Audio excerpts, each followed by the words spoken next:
Thank you very much, Mr. Tony Blair, the quartet representative to the Middle East. Today, no editing. It's Right. live interview. Okay. Let me start with a typical Israeli question. Nu, ma yeh?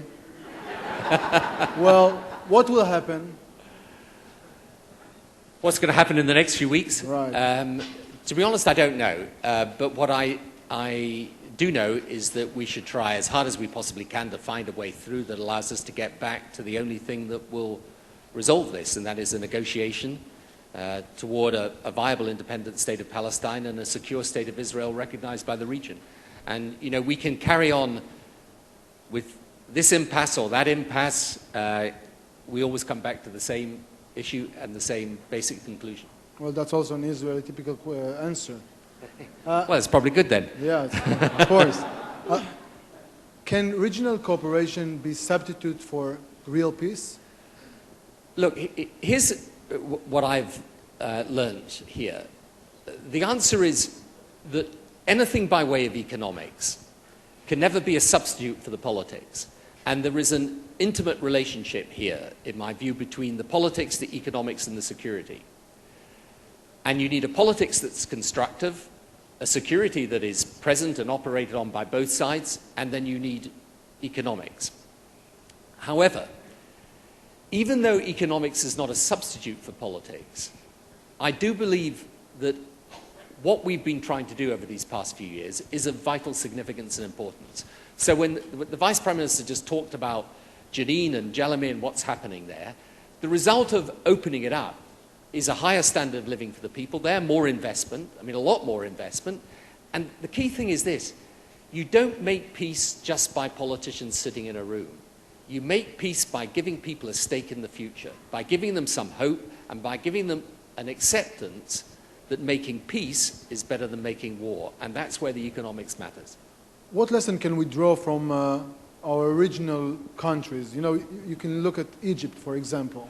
We had years, 2-3 decades of economic ties, and a minute after they put President Mubarak in the cage, they started to stop the flow of gas into Israel.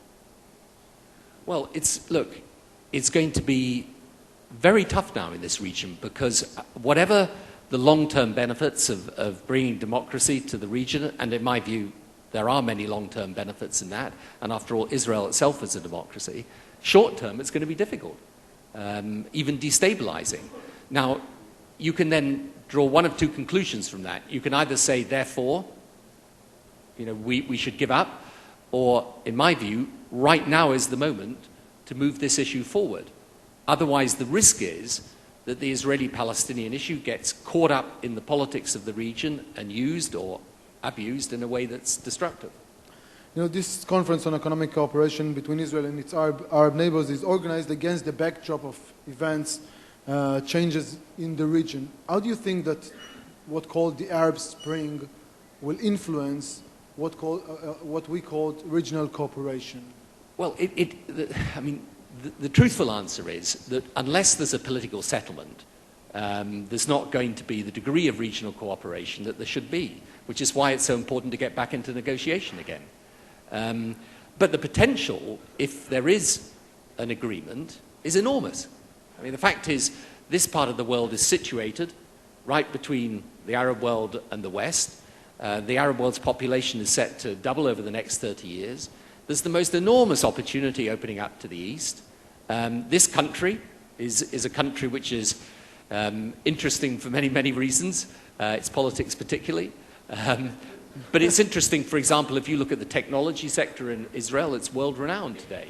The Palestinians, despite all the difficulties, got some of the finest business people in the world. So the opportunities are there, but you know, the honest answer to you is that without peace, everything is more difficult. So let's speak about peace. You know, you're the quartet representative. We failed to resume negotiation. Who is to blame for that?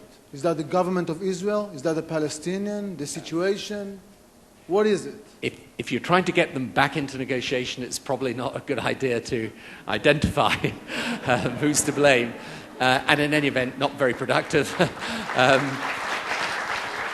You know, my difficulty right now is that we're right in the middle of sensitive discussions, but I think what I would say is this: what we need to do is to find a framework for the negotiation that gives both sides the sense that there will be a negotiation that is credible and productive.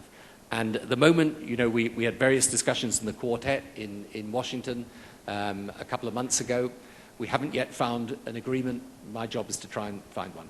Can you explain us, Israelis, why people representative in the quartet were against the idea of saying that the settlements will be created a Jewish state, as Prime Minister Netanyahu is asking the Palestinians to recognize Israel as a Jewish state?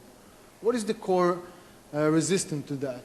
Well, there are all sorts of sensitivities around this, and you know this has been a running debate for some years now. I mean, in the end, I guess for the Palestinians, they worry, are they closing off the negotiation by adopting such a phrase? For Israel, the important thing is they want to know that any agreement is an agreement that will leave the essential character of Israel as it is, and that it will be the end of all claims. Right? So that's, I'm afraid right now, the most I'm going to do for you is describe what the problem is. Until I've got the solution, I think I'll not speculate on the possibilities of one. And I'm sorry to be coy about that, but it's just, you know, one thing I learned from my experiences in politics is that one of the most important things in politics is not to know when to speak, but when to shut up. Should we expect a formula? You're going to press me, Udi, aren't you? No, should we expect a formula of resumption of negotiation before 20th of September? Can it be done? I mean, the honest answer is I don't know, but I think it's worth trying to get this as soon as possible. Because, you know, the consequences of an absence of negotiation are, you know, frustration all round. It means that we don't move ahead in things like the economy as fast as we might. Then there is, you know, moves that either side may take of a unilateral nature. You know, there's no way of looking at this in which we're in a better place without a negotiation. So the question is, can we retrieve from the position we're in now the possibility of an agreed framework? And that's what we're trying to get done. And, you know, sometimes people say to me, well, it must be very frustrating dealing with this issue. And unfortunately, my expectations when I took this job were that I might have the occasional frustration. So those expectations have been fully met. But that's a good thing. Yeah, well, it's a natural thing. I mean, you know, the fact is, if it had been easy to sort out, it would have been sorted out. The one thing I do think, however, is that, you know, whereas, for example, when I was dealing with the Northern Ireland peace process, there was never an agreement as to what the final outcome should be. You know, is it United Ireland versus United Kingdom? That's still unresolved. Here, at least, in theory, people do agree that the two-state is the best outcome. So, in a way, that's what makes it more frustrating. But I think that what we've got to do is to work at, as I say, a framework so that people know that when the parties come to negotiate, they're not just going to be sitting there talking forever. They're actually going to talk around a specific agenda that leads to that solution being implemented. But what would you think will happen after they will go to the end? Because the Palestinians going to the end, they will ask for a unilateral declaration on the Palestinian states. Is that a good thing? That's a bad thing for them, for us? I don't know what would happen afterwards, but I think what we should do is work on the beforehand. Right. Let's speak about the economic project. Good. We'll get to politics in the end. Yeah. You know, one of your main jobs as the quartet representative is to create this regional cooperation. Can you tell us a little bit about what you were doing here and how do you think it is affecting the feeling between both sides? Well, I mean, if you want some good news, this is the good news in a way, that we actually do know what works. What has happened in the last few years is that under the state building program of Prime Minister Fayyad, supported by the conference organized by France and the Paris Donors Conference of December 2007, we put a record amount of money towards the Palestinians. This was actually the only international conference, pledging conference I can ever remember, where the amount of money pledged was actually delivered, which was good. And he put in then new measures on security with the Palestinian forces. As a result of that, we were able to negotiate changes with the Israeli government in lifting some of the obstacles, what we were describing before, Israeli Arabs coming in over the crossings, removing some of the key arterial checkpoints or opening them down from north to south on the Palestinian territories, getting a certain amount of goods in. Then we brokered an agreement on opening up Gaza last June, which was then succeeded by another agreement in February. As a result of that, step by step, over these past few years, the Palestinian economy has been growing quite strongly, right? Now, just to take a small measure, for example, what is happening in Bethlehem with tourism. As a result of certain changes, the tourism has increased there. Now, some people say to me, look, you were Prime Minister of the UK for 10 years, and now you're dealing with this earth mound, outside Jericho. Haven't you come down in the world, sort of thing? And I say, actually, if you want to make peace, each one of these things matters, because it affects people's lives. So the important thing about the work that we have been doing is that it's based on the belief that if you build the economy, it helps the politics to work. As I say, it doesn't substitute for the politics, but it helps it work.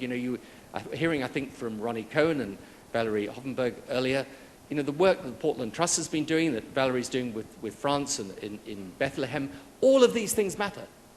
And all of these things allow us, by the way, if the politics is stuck, at least people have got something to hang on to. But one may say, if everything is working, economy growth on both sides, so why should we go into hard decision as of let's give up the dream of refugees? Well, it's working. Let's. Right. So maybe Hillary Clinton is wrong and status quo is. No, it's not. It's not sustainable for this reason. That we have to do far more. Right? So there's much, much more that needs to be done in the West Bank, obviously in Gaza, to improve the lives of Palestinians. But B, none of this economics in the end will carry on moving on if the politics remain stuck. And by the way, what you learn about situations like this is that there is no status quo. Right? It's always moving. It moves forwards or it moves backwards, but it very rarely stays still. When you were Prime Minister of Britain, you encourage the Israeli government to negotiate peace with Syria. Now we see Bashar al-Assad butchering his people in the street. Do you have a second thought? Maybe we have a more security wage before we start to make a peace? Well, look, I think at any point in time you can make peace, it's worth making peace. I think that what Assad is doing to his people is sort of monstrous and wrong, and I think in the end he will not succeed in remaining in power by behaving in that way. But I think, going back over the years, if you look at the peace agreement with Egypt, it also brings benefits to you. If you'd been able to make a peace agreement with Syria, it would have brought benefits to you. And the difficulty that Israel's in is that, it wants stability. At the same time, obviously, this is a country that's a democracy. As we can see from events over the last few weeks, pretty vibrant. You've got the freedom of assembly here, I think. It's fairly clear. But, the great thing is your government has to listen and so on. They're not firing on the demonstrators, are they? And that's the difference between a democracy and a dictatorship, and long may it remain as the difference. So,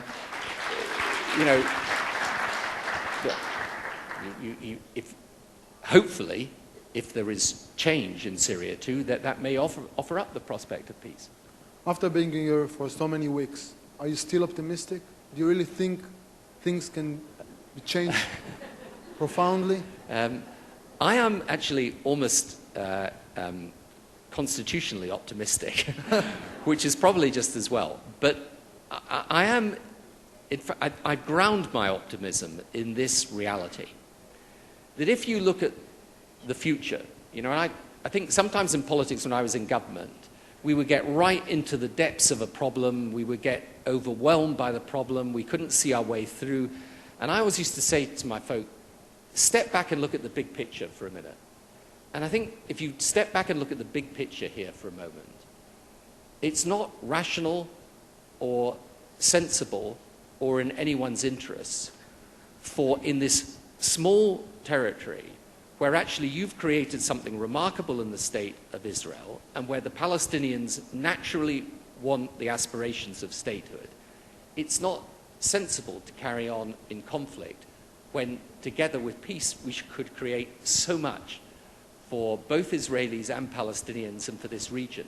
And because ultimately I'm a believer in the rationality of human nature, I think at some point that's got to prevail. Even in this region? Even in this region, especially. Mr. Tony Blair, thank you for this interview. I can't say anything after this burst of optimism.